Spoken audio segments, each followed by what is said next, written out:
On December 11th, 1964, the Cuban revolutionary was in New York, representing Cuba at the United Nations General Assembly.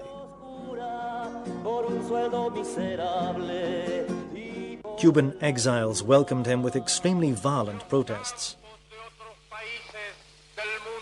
Guevara had arrived to announce another campaign of revolutionary battles, and the tenor of his words left no doubts.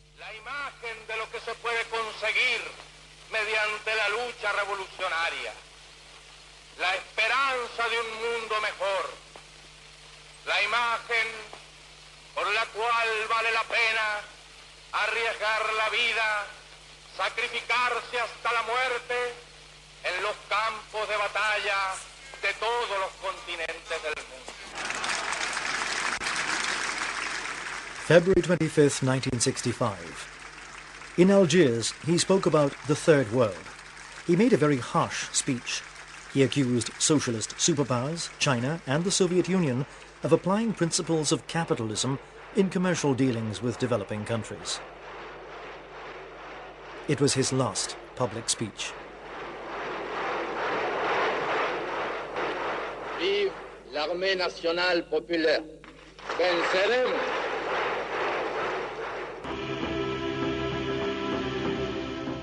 The development of countries that are at the beginning of their path to liberation must be paid for by socialist countries. Socialism cannot exist without a new fraternal attitude towards humanity. Che was no longer under any illusions. His great challenge was underway. Fiercely determined, he set out to show the world what proletarian internationalism really was. In Cuba, his life seemed to continue as before. Few knew that he was about to leave and that he might never return. In the meantime, Fidel Castro adopted a cautious stance.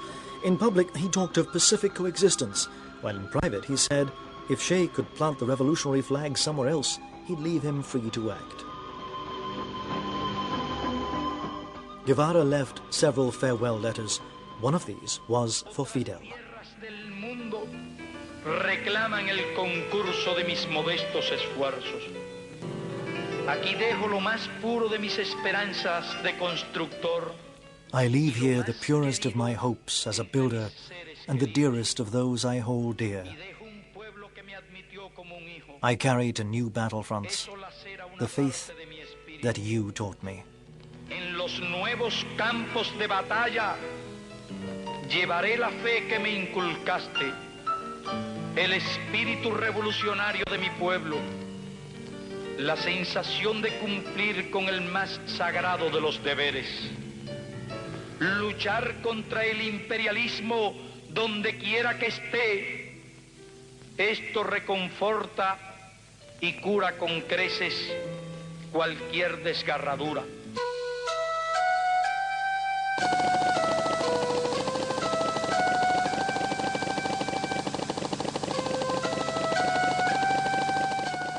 April 1st, 1965. Ernesto Che Guevara left for Africa. 3 weeks later, he reached the Congolese shores of Lake Tanganyika, where he met an unexpected reality. No one has the slightest idea of what a firearm is. They shoot while playing with their weapons or because of carelessness. Disagreements within the anti-government movement stopped Guevara from organizing military action. Weeks, months of inertia followed. After 7 months of almost no fighting and the frustrating impossibility of training the local soldiers, Guevara made a bitter and self-critical analysis. I learned a lot in Congo, and I left with more faith than ever in the guerrilla fight. But we failed.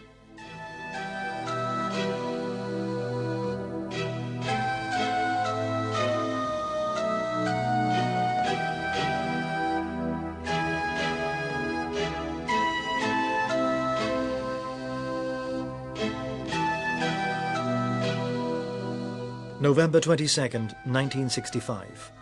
Che left Congo and secretly returned to Cuba, but his mission to liberate oppressed populations was not over. He soon decided on Bolivia.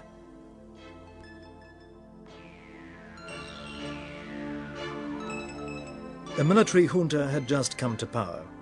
Clashes, protests and demonstrations were inflaming the country.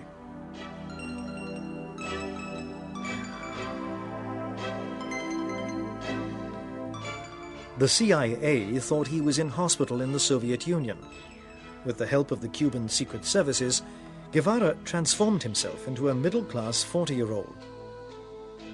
He wore thick lensed glasses, he was half bald and his eyebrows were thicker. To seem shorter, he took out the insides of the heels on his shoes.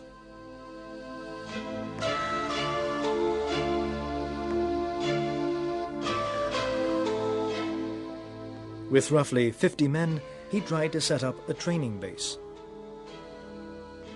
On November 7th, the men built a tunnel to hide provisions and materials.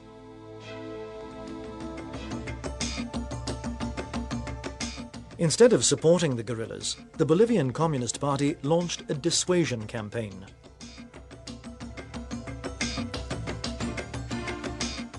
The situation is not good, but a new stage of testing begins for the guerrillas, and it will do us good if we overcome it.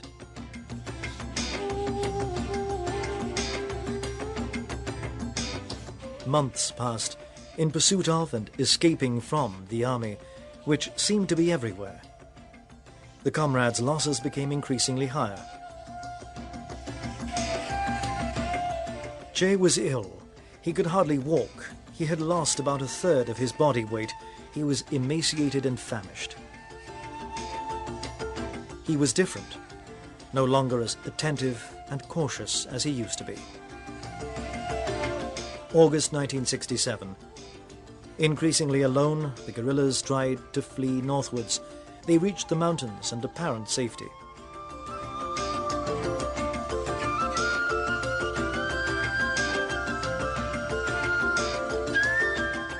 September 1967. The town of Valle Grande, in the heart of Bolivia, became the base for the Bolivian Army's anti-guerrilla operations. Commander Guevara moved into the open with few precautions and apparently without a plan. His diary entries at this time are addressed to Aleida. They seem written by a man aware that he's marching towards his own end. The best bullet of this pistol, which has always accompanied me, the indelible memory of the children that one day you and I conceived, and the fragment of life that remains of me, I give this to the revolution. Nothing which is capable of uniting us can ever have a greater power.